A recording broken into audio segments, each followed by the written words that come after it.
चांदनी रात थी। आसमान पर सफेद बादलों की चादर फैली हुई थी और जमीन पर पहाड़ियों के साए, जैसे किसी गमजदा दिल की परछाइयां। उसी वीराने जंगल में एक झील के किनारे नीले पत्थरों की गुफा में रहती थी नायरा, एक हुस्न की परी, मगर नागिन की कौम से ताल्लुक रखती थी। नायरा के हुस्न के किस्से हवा में उड़ते फिरते थे। कहते हैं, जिसने उसकी आंखों में झांक लिया वो फिर दुनिया में किसी और को देख ही न पाया। मगर उसकी एक बात अलग थी, वो इंसानों से मोहब्बत करने लगी थी, और यही मोहब्बत उसकी बर्बादी की वजह बनी। एक रोज जंगल में एक शिकारी घायल पड़ा था। नायरा ने उसे अपने जहर से नहीं, अपने आंसुओं से बचाया। शिकारी होश में आया तो डर गया। नायरा ने कहा, डर मत इंसान, मैं मौत नहीं, एक रूह हूं जो बस मोहब्बत चाहती है। मगर इंसानों की फितरत तो तुम जानते ही हो। उस शिकारी ने उसके एहसान का बदला धोखे से दिया। उसने गांव लौटते ही कहा, जंगल में एक नागिन है जो इंसानों पर जादू करती है। फिर क्या था, एक दिन पूरे गांव के लोग मशालें लेकर आ पहुंचे। जलते हुए तीर, आग के गोले और शोर ने उस गुफा को लहू में डुबो दिया। नायरा चीखी, मैंने किसी को नुकसान नहीं पहुंचाया, मैं तो सिर्फ मोहब्बत चाहती थी। तभी वहां पहुंचे फकीर बाबा, जंगल के रूहानी रहनुमा, जिनकी बातों में असर था और आंखों में जहान। उन्होंने नायरा को देखा, जमीन पर गिरी, आंखों में आंसू, बाल बिखरे, सांप का रूप थरथराता, मगर दिल इंसान सा धड़कता। फकीर बोले, ऐ नागिन, तूने इंसान पर एतबार किया, ये तेरी सबसे बड़ी भूल थी। मैंने तुझे कई बार रोका, मगर तू न मानी। अब तू ना जिंदा है ना मरी। फकीर ने अपनी लकड़ी झटकते हुए कहा, मैं तुझे इस वीराने में एक ताबूत में कैद करता हूं। न तेरा वक्त बदलेगा, न तू किसी को दिखेगी। जब तक एक शहजादा मोहब्बत की नजरों से तुझे नहीं छुएगा, तू इसी कैद में सड़ती रहेगी। और उसी पल नायरा की रूह कांप गई। उसकी चीखें हवाओं में गुम हो गईं और उसका सारा वजूद एक संगमरमरी ताबूत में तब्दील हो गया, जो झील के किनारे खंडहर में दफन हो गया। वक्त ने करवट ली। झील पर अब खामोशी का राज था। सिर्फ रात के तीसरे पहर में कभी कभी एक सिसकती आवाज आती थी, कोई आए, कोई मुझे छू ले, कोई मेरी कैद तोड़ दे। जब तन्हाई में दो धड़कनों की गुफ्तगू हुई, झील की सतह पर सूरज की किरणें पिघले सोने सी बिखरी थीं, और उसके सामने खड़े थे दो ऐसे लोग जिनके बीच सदियों की दूरी, मगर दिलों में अभी अभी शुरू हुई एक नर्म सी गुफ्तगू। नायरा अभी भी सिहर रही थी। उसके रेशमी बाल झील की हवा में लहराते हुए ऐसे लग रहे थे जैसे किसी टूटे अफसाने के पन्ने हों। उसकी आंखें नम थीं, लेकिन उनमें अब कोई शिकायत नहीं, बस एक सवाल था। तू कौन है? उसने कांपते लहजे में पूछा। आरिश ने मुस्कुराकर कहा, मैं वो नहीं जिसे लोग शहजादा कहते हैं, मैं वो हूं जो तेरी तन्हाई की आवाज सुनकर आया हूं। नायरा ने गौर से उसकी आंखों में देखा।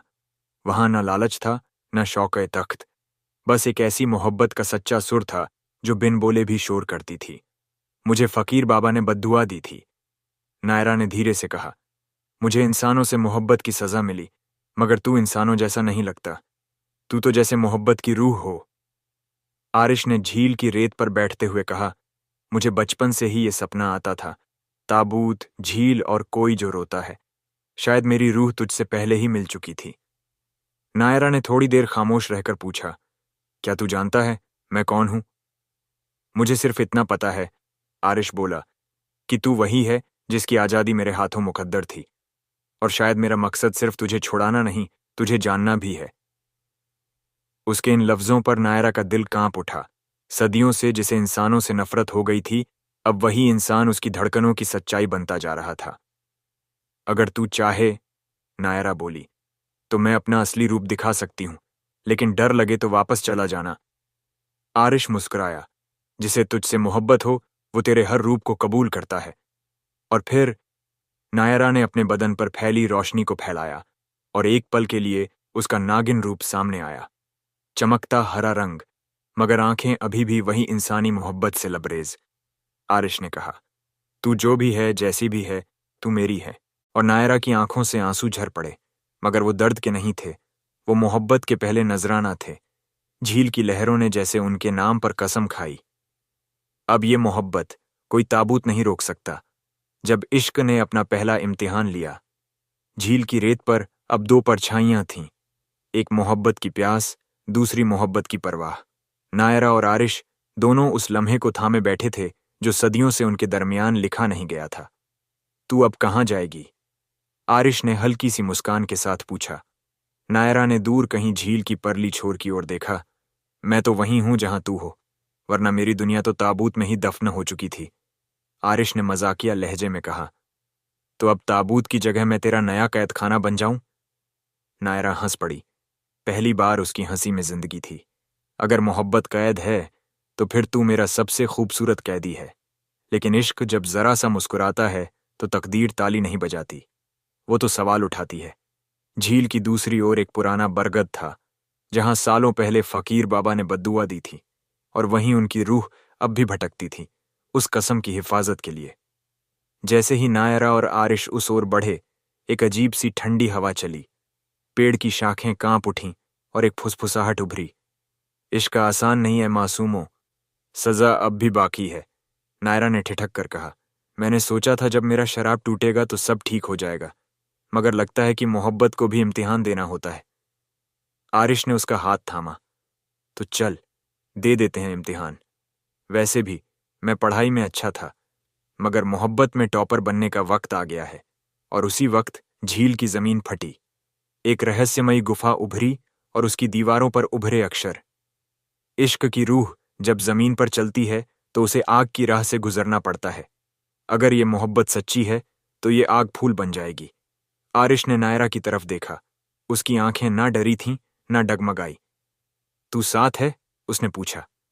हर जन्म, हर सांस, नायरा ने जवाब दिया, और दोनों ने हाथ में हाथ डाला और गुफा की आग में कदम रखा। जब आग ने इश्क को परखा, गुफा की दीवारें जैसे धड़क रही थीं, हर पत्थर की नसों में आग बह रही थी। ये कोई आम गुफा नहीं थी, ये मोहब्बत की कस्मों से बनी वो राहगुजर थी, जहां सच्चा इश्क मुस्कुरा सकता था और झूठा जल सकता था। नायरा और आरिश ने एक दूसरे का हाथ थामा, जैसे दो परिंदे पहली बार तूफान में उड़ने को तैयार हों। अगर तू पीछे हटे तो मैं तुझसे कोई शिकायत नहीं करूंगी, नायरा ने धीमे से कहा। और अगर तू पीछे हटी तो मैं खुद को ताबूत में बंद करवा लूंगा, दोबारा उसी झील में। आरिश ने नाक चढ़ाते हुए जवाब दिया। कम से कम वहां मछलियां तो मोहब्बत की कद्र करती हैं। नायरा ने हंसते हुए उसका हाथ कस के पकड़ लिया। बड़ी देर के बाद जिंदगी में हंसी आई है, अब इसे यूं ही नहीं जाने दूंगी।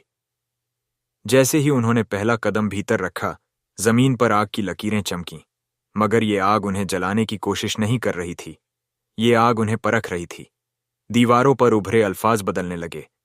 अगर मोहब्बत सिर्फ लफ्जों में है तो ये आग तुम्हारी जुबान छीन लेगी। अगर मोहब्बत सिर्फ हाथों में है तो ये आग तुम्हारे जिस्म को खा जाएगी। मगर अगर मोहब्बत रूह की है तो आग भी फूल बन जाएगी। अचानक एक भयंकर लपट उठी और उसने नायरा को अलग कर दिया। आरिश! उसने चीख कर पुकारा।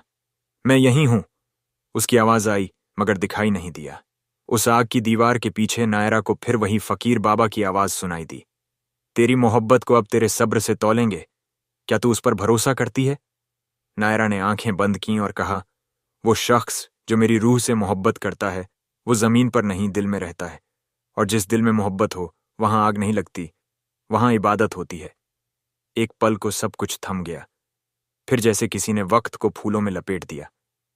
आग की दीवार पिघल गई। आरिश सामने खड़ा था, उसकी आंखों में वही मोहब्बत, वही जुनून।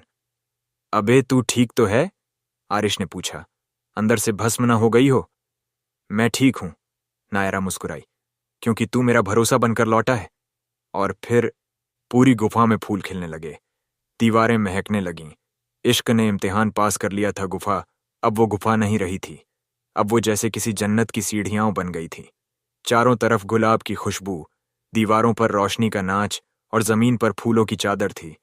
मगर इस सब के पीछे एक अजीब सी खामोशी भी थी, ऐसी खामोशी जो कुछ कहने से पहले आंखों से बहती है। आरिश ने नायरा की तरफ देखा। अबे सुन, ये सब असली है ना? कहीं फिर से तू सपना न बन जाए। नायरा ने मुस्कुराकर कहा, अगर सपना हूं तो मत जगाना, और अगर हकीकत हूं तो थामे रखना। दोनों ही सूरतों में तू ही मेरा जवाब है। इसी बात पर पीछे से एक गूंजती हुई आवाज आई। हर मोहब्बत जवाब नहीं होती, कभी कभी वो सवाल बन जाती है उम्र भर के लिए। दोनों पीछे पलटे। एक बूढ़ा साया दीवार से निकलकर सामने आया। लंबा काला चोगा, झुकी हुई कमर, मगर आंखें जैसे किसी तिलिस्मी किताब के पन्ने हों। तुम कौन हो? आरिश ने पूछा। कोई वाईफाई वाला फकीर हो या नया ऐप अपडेट? बूढ़ा मुस्कुराया। मैं वो वक्त हूं जो इस गुफा में कैद है। नायरा की मोहब्बत ने मुझे जगा दिया और तेरे भरोसे ने मुझे जिंदा कर दिया। नायरा हैरान हुई। क्या मतलब? जब फकीर बाबा ने तुझे बद्दुआ दी थी, उन्होंने एक और राज भी छुपाया था। उन्होंने कहा था कि अगर कोई तुझसे बेइंतहा मोहब्बत करे, मगर बिना किसी लोभ, लालच या डर के, तो न सिर्फ तू आजाद होगी, बल्कि इस गुफा की रूह भी रिहा होगी।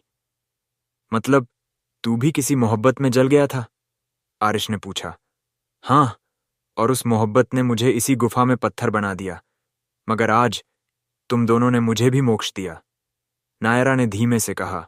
हम तो बस एक दूसरे से मोहब्बत कर रहे थे, मगर यही मोहब्बत सबसे बड़ा ताबीज होती है, बूढ़े साये ने कहा, और धीरे धीरे उसकी रूह हवा में घुल गई। जैसे ही वो रूह हवा में विलीन हुई, गुफा की आखिरी दीवार टूट गई और उनके सामने एक रास्ता खुला जो सीधा जंगल से होते हुए एक पहाड़ी झरने की तरफ जाता था। चले? आरिश ने नायरा का हाथ थामते हुए कहा। हाँ, मगर इस बार तू आगे चलेगा, नायरा बोली। क्यों? आरिश ने पूछा। क्योंकि अब मेरी जिंदगी की बागडोर तेरे हाथों में है और मुझे भरोसा है कि तू इसे किसी पहाड़ी से नीचे नहीं गिराएगा। नायरा ने आंख मारते हुए कहा, और दोनों चल पड़े उस झरने की ओर जहां शायद मोहब्बत का अगला इम्तिहान छुपा बैठा हो। जब झरना कोई आईना बन गया, झरना वो झरना नहीं था जो बस पानी गिराता है। वो ऐसा झरना था जिसमें पानी नहीं, रूहें गिरती थीं, और जो उसमें झांकता उसे अपनी सच्चाई दिखाई देती। आरिश ने जैसे ही पहला कदम उस झरने की तरफ बढ़ाया, एक ठंडी लहर उसकी तरफ लपकी। अबे ओ, नहाने का टाइम नहीं है मेरा, मैं सिर्फ देख रहा था, उसने घबरा के कहा। नायरा हंसी। ये झरना तुझे नहलाएगा नहीं, तेरी नीयत धो डालेगा, और पता नहीं, शायद मेरी मोहब्बत का टेस्ट भी ले ले। जैसे ही दोनों उस झरने के किनारे पहुंचे, अचानक से पानी की धार बीचों बीच फट गई और उसके अंदर से एक दर्पण निकला जो पानी से बना हुआ था, मगर उसमें हर चेहरा, हर एहसास असलियत से ज्यादा साफ दिखता था। इसे क्या करना है? आरिश ने पूछा। शायद इसमें झांकना है, नायरा बोली। अरे, मैं तो रोज आईना देखता हूं, कोई कसर नहीं छोड़ी खुद को पसंद करने में। लेकिन ये आईना तुझे तेरी मोहब्बत दिखाएगा, और ये भी कि तू मेरे लिए कितना सच्चा है, नायरा ने धीमे से कहा। आरिश ने एक गहरी सांस ली और उस झरने के आईने में झांका। पहले तो उसमें कुछ नहीं था, फिर धीरे धीरे उस पानी के अंदर उसकी अपनी तस्वीर उभरी, मगर अकेली नहीं। उसके पीछे नायरा खड़ी थी, मगर नागिन के रूप में। आंखें चमकती हुईं, बालों में नागफनी के फूल और पीठ पर चमचमाती चांदी की तराश। आरिश एकदम चौंका। ओ तेरी, ये तू है? हाँ, ये मेरा असली रूप है, जिसे तूने अपनी मोहब्बत से इंसानियत में बांध रखा है, नायरा की आवाज झरने से आई। तो फिर तेरा नागिन होना मेरे लिए कोई फर्क नहीं लाता, क्योंकि मैं तुझसे इश्क करता हूं, तेरे रूप से नहीं, तेरे उस दिल से जो मेरी हर बात पे मुस्कुराता है और कभी कभी काट खाने को दौड़ता है, उसने आंख मारते हुए कहा। झरने का पानी एकदम से सोने जैसा चमकने लगा। एक आवाज गूंजी। इश्क जब शक्ल से नहीं, शख्सियत से हो, तो वो रूहों को भी आजाद करता है। नायरा ने भी झरने में झांका। वहां उसे अपना इंसानी रूप दिखा, और साथ ही आरिश उसके पीछे खड़ा, जैसे उसकी हर तकलीफ को गले लगा रहा हो। अबे ओ, इतना हीरो मत बनाकर दिखा इसे, आरिश ने कहा। वैसे भी मैं रियल लाइफ में कपड़े धोता हूं, ना कि नागिनों का जाल। नायरा हंसते हंसते उस पर झरने का पानी उछाल देती है, और फिर झरना दोनों पर बरस पड़ा, जैसे मोहब्बत ने उन्हें बरकतों से नहला दिया हो। झरने के बाद का रास्ता नर्म था, जैसे किसी ने फूल बिछा रखे हों, मगर फूलों के नीचे कांटे भी छुपे बैठे थे। नायरा और आरिश अब एक दूसरे के और करीब हो चुके थे, मगर मोहब्बत जितनी गहराती है, इम्तिहान उतने ही पेचीदा हो जाते हैं। अचानक जंगल का मौसम बदल गया। आसमान में बादल, हवाओं में सरसराहट, और चारों तरफ एक अजीब सी बूंद बूंद बदगुमानी। लगता है मौसम को भी हमारी मोहब्बत हजम नहीं हो रही, आरिश ने गर्दन खुजाते हुए कहा। नायरा ने माथा सिकोड़ते हुए पूछा, तुझे कुछ अजीब नहीं लग रहा? अरे मैं तो सुबह से तुझ में ही उलझा हूं, अब और क्या अजीब लगना बचा है? जवाब में नायरा की आंखें एकदम सतर्क हो गईं। नहीं आरिश, ये मजाक का वक्त नहीं। मुझे नागिन की तरह एक सरसराहट महसूस हो रही है, जैसे कोई हमें देख रहा हो। और तभी पेड़ों के झुरमुटों के पीछे से एक काली परछाई लहराई, लंबी, पतली और इतनी सलीके से चलती हुई कि इंसान हो ही नहीं सकती थी। कौन है? आरिश ने जोर से पूछा। परछाई रुकी और फिर एक स्त्री की आवाज आई। तू वही है ना जिसने उस ताबूत को छुआ? आरिश ने सीना चौड़ा करके जवाब दिया, हाँ, और हाथ धो के नहीं, दिल से छुआ था। अचानक सामने एक और नागिन प्रकट हुई, मगर उसकी आंखों में मोहब्बत नहीं, झड़ था। नाम था जोहरा, नायरा की सौतेली बहन, जो हमेशा से नायरा से जलती थी। बहन, तू? नायरा ने चौंकते हुए पूछा। हाँ, और अब मैं तुझे फिर से कैद करने आई हूं। तू सोचती है कि एक शहजादा आएगा और तुझे आजादी मिल जाएगी? नहीं बहन, आज ये शहजादा मेरी बद्दुआ का शिकार बनेगा। आरिश ने कान खुजाते हुए कहा। अबे बहन, तू नागिन है या नाटक चैनल? इतना ड्रामा मत कर। बताओ सीधा क्या मसला है? मसला ये है, जोहरा फुफकारते हुए बोली, कि जब मुझे तुझसे ज्यादा ताकतवर समझा गया, फिर भी फकीर बाबा ने तुझे मोहब्बत की ताबीर बना दिया, और मुझे सिर्फ जहर। नायरा ने हाथ आगे बढ़ाते हुए कहा, जोहरा, मैं तुझसे लड़ना नहीं चाहती। अगर तुझे अपनी जगह चाहिए मैं हट जाती हूं, मगर ये लड़का मेरा है, मेरी मोहब्बत है, तो फिर मोहब्बत का इम्तिहान दो। जोहरा चीखी और जमीन पर नागों की एक पूरी फौज प्रकट हो गई। आरिश ने अपनी जेब से कुछ नहीं निकाला, बस नायरा का हाथ थामा और कहा, आजा नागिन, अब तेरे साथ मिलके इन नागों को पायजामा पहनाते हैं। और शुरू हुआ मोहब्बत बनाम जलन का एक नागिन सा मुकाबला, जिसमें नायरा के नाच में मोहब्बत की रोशनी थी और जोहरा के फन में अंधकार की आग। जब मोहब्बत ने नागों की फौज को ठुमकों से हराया, जंगल की जमीन कांप रही थी। आसमान जैसे किसी पुराने कस्से की याद में रो रहा था। सामने थी जोहरा, नागों की मलिका, आंखों में धुआं, फन में आग, और उसके सामने थे नायरा और आरिश, दो आशिक, एक नागिन, एक नॉर्मल लड़का, मगर दिल दोनों के पास ही बड़ा था। तो खेल शुरू हो जाए? जोहरा ने फन लहराते हुए कहा। हाँ हाँ जरूर, पर पहले ये बता दें, बीच में चाय का ब्रेक मिलेगा या सीधा नागिन नागिन खेलेंगे? आरिश बोला, और नायरा उसकी बांह पकड़कर मुस्कुरा दी। जरा सीरियस हो जा, ये नाग शोले नहीं उगलते, सीधा जर फेंकते हैं, नायरा ने कहा। जोहरा ने अपने चारों ओर नागों की पूरी फौज बुला ली, कुछ सुनहरे, कुछ काले, और कुछ ऐसे कि देखकर बिल्लियां भी उल्टी दिशा में भागें। नायरा ने अपनी आंखें बंद कीं और फिर उसका रूप बदलने लगा। फिर से वही तेज तर्रार नागिन, बाल उड़ते हुए, माथे पर चमकता हुआ चांदी का तिलक और आंखों में मोहब्बत की बिजली। तेरी एक मोहब्बत मेरी पूरी नफरत को नहीं हरा सकती, जोहरा ने कहा। तो फिर देख, मोहब्बत के ठुमके नागों की फौज पर कैसे भारी पड़ते हैं। नायरा ने जमीन पर जोर से पैर पटका और शुरू हो गया नागिन डांस, लेकिन वो क्लासिक वाला नहीं। इसमें इश्क की तरंगें थीं, मोहब्बत की बिजली, और वो हर एक कदम जोहरा के जहर को फीका करता जा रहा था। आरिश तो वहीं बगल में खड़ा ताली बजा रहा था। वाह, मेरी नागिन तो आइटम नंबर भी कर ले, और आस्था की आरती भी। तभी जोहरा ने एक जहरीले नाग को सीधा आरिश की तरफ भेजा। अबे ओ, इतना जहर? ब्रेकअप में भी इतना ड्रामा नहीं होता। वो पीछे हटने ही वाला था कि नायरा ने छलांग लगाकर उस नाग को हवा में ही पकड़ लिया, और फन की आंखों में कयामत के बादलों जैसा गुस्सा था, मगर उसके नागों की फौज अब सशक्त नहीं थी। नायरा और आरिश ने मिलकर उसे वो जादू दिखा दिया था जिससे उसकी ताकत कमजोर हो गई थी। पर जोहरा अब भी हिम्मत नहीं हारने वाली थी, क्योंकि उसकी नफरत एक विशाल समंदर की तरह थी, गहरी, उथली नहीं। तुम दोनों की जीत तो ठीक है, लेकिन मेरे पास एक आखिरी कार्ड है, जोहरा ने गुस्से में बड़बड़ाते हुए कहा। ओ जी, अब ये क्या नया ड्रामा शुरू कर दिया? आरिश ने मुस्कुराते हुए पूछा। जोहरा ने अपनी आंखें बंद कीं और एक गहरी सांस ली। फिर उसने एक पंख फैलाया और जमीन पर खड़ा होते हुए गहरे सुर में कहा, तुम दोनों की मोहब्बत इतनी मस्त है तो ये समझ लो, तुम्हारे बीच का प्यार अब एक बार फिर से परखा जाएगा। नायरा और आरिश ने एक दूसरे की ओर देखा, लेकिन फिर दोनों एक साथ बोले, हमसे मोहब्बत की ताबीर तो किसी और ने नहीं दी, ये हमारी मेहनत है। वहीं जंगल में एक रहस्यमय आवाज गूंजी, इश्क कभी किसी के नियंत्रण में नहीं होता जोहरा, और तुम इसका दमन नहीं कर सकती। ये आवाज किसी और की नहीं बल्कि फकीर बाबा की थी, जिनकी बद्दुआ से नायरा की तकदीर बदल गई थी। फकीर बाबा का चेहरा आकाश से प्रकट हुआ और उन्होंने जोहरा की ओर देखा। तू सोचती है कि तुझे बदला लेने का अधिकार है, पर तेरी नफरत तेरे ही खात्मे की शुरुआत बन चुकी है। क्या? जोहरा चौंकी। तुम फिर से आ गए हो? हाँ, क्योंकि अब तुम्हारी बद्दुआ से नहीं, मोहब्बत से ही सब कुछ तय होगा। फकीर बाबा ने जोहरा की ओर देखा और फिर एक आवाज में कहा, तू चाहती थी कि नायरा और आरिश एक दूसरे से अलग हों, पर तेरा वह ख्वाब अब कभी पूरा नहीं होगा। फकीर बाबा ने फिर अपनी छड़ी को जमीन पर मारा और जोहरा की जड़ें खोल दीं। उसके बाद उसके शरीर में अचानक हलचल हुई, जैसे वह किसी और रूप में बदलने वाली हो। नहीं, जोहरा चिल्लाई, ये नहीं हो सकता।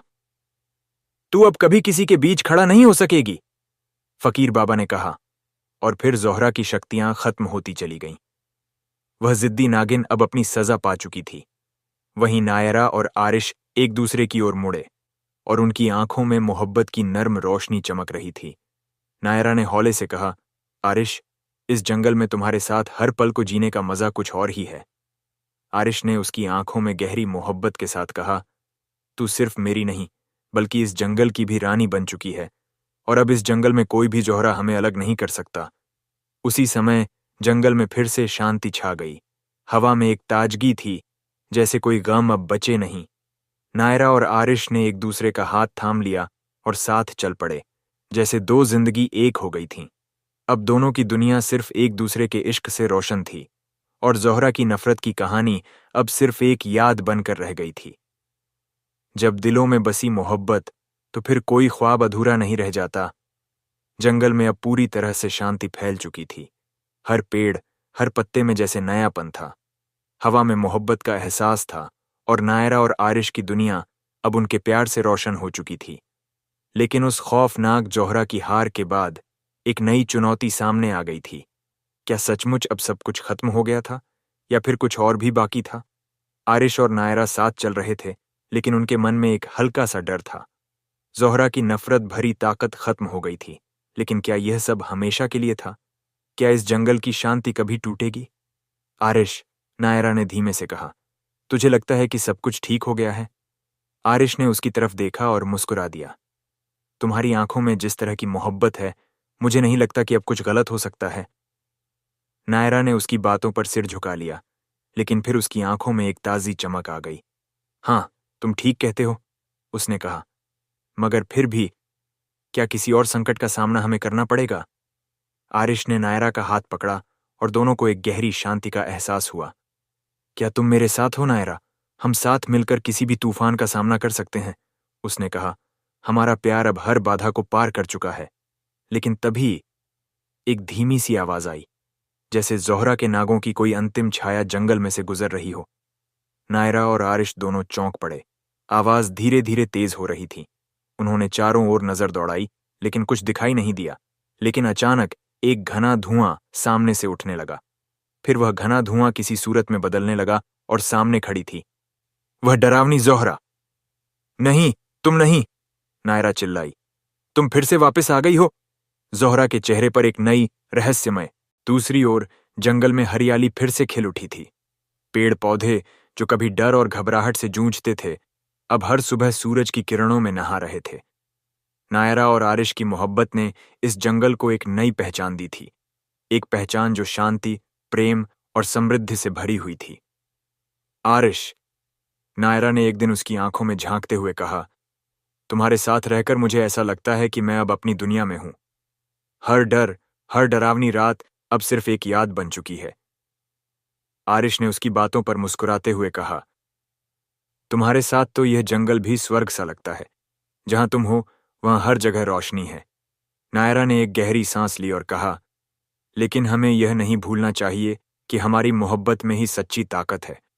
हमें हर मुश्किल का सामना करना है, हर रुकावट को पार करना है। आरिश ने उसकी बातों को मान्यता दी। हाँ, हम दोनों के प्यार ने दुनिया को बदल दिया है, और अब हमें इसे हमेशा बचाए रखना है। यह कहते हुए दोनों जंगल के एक शांत कोने में बैठे थे। अचानक एक हल्की सी आवाज सुनाई दी। यह कोई इंसान की नहीं, बल्कि एक जानवर की आवाज थी, लेकिन यह कोई डरावनी आवाज नहीं थी। इसके बजाय यह एक शांति और सुकून की आवाज थी, जैसे जंगल भी अब नायरा और आरिश के प्यार को अपनाने लगा हो। क्या तुमने सुनी? नायरा ने कान लगाकर पूछा। आरिश ने नजरें घुमाकर कहा, हाँ, यह आवाज बिल्कुल अलग है। ये इस जंगल का हिस्सा बन चुकी है। वो आवाज धीरे धीरे पास आती गई और सामने से एक अद्भुत दृश्य सामने आया। एक सफेद रंग का सफेद हंस अपनी सुंदरता के साथ उनके पास आकर बैठ गया। उसकी आंखों में गहरी समझ और शांति थी। नायरा और आरिश ने उस हंस को देखा और मुस्कुराए। क्या तुम देख रहे हो? नायरा ने कहा, यह सफेद हंस तो हमारे प्यार की निशानी जैसा है। आरिश ने उसकी बातों से सहमति जताई। हाँ, यह हंस हमारे दिलों का प्रतीक है। हमें अब यह समझ में आ गया है कि हमारा प्यार अब इस दुनिया के लिए एक मिसाल बन चुका है। तभी सफेद हंस ने अपनी पंखों को फैलाया और एक शांति भरी उड़ान भरते हुए आकाश की ओर उड़ गया। नायरा और आरिश की आंखों में आंसू थे, लेकिन यह आंसू खुशी के थे। उन्होंने एक दूसरे को गले लगाकर महसूस किया कि वे सचमुच अब हर परेशानी और संकट से ऊपर उठ चुके थे। अब हमें कभी किसी चीज का डर नहीं होगा, आरिश ने कहा। हमारा प्यार अब और भी मजबूत हो गया है। नायरा ने सिर झुका लिया और मुस्कुराते हुए कहा, हमारे प्यार ने ही हमें सच्चा साहस दिया है। यहां से शुरू हुई एक नई यात्रा, जहां नायरा और आरिश ने एक दूसरे के साथ अपना भविष्य तय किया। उन्होंने समझ लिया था कि सच्ची मोहब्बत ही है जो किसी भी संकट को पार कर सकती है। और इस तरह नायरा और आरिश की कहानी में एक नई शुरुआत हुई, जहां शांति और मोहब्बत का साम्राज्य था। अब इस जंगल का हर पेड़, हर पत्ते और हर धारा में उनके प्यार की छाप थी। दोनों अब इस संसार के सबसे प्यारे जोड़े बन गए थे, जिनका प्यार हर किसी को प्रेरणा देता था। लेकिन जो कुछ भी हुआ, वह हमेशा नायरा और आरिश के दिलों में रहेगा और उनके प्यार की मिसाल हर दिल में गूंजेगी।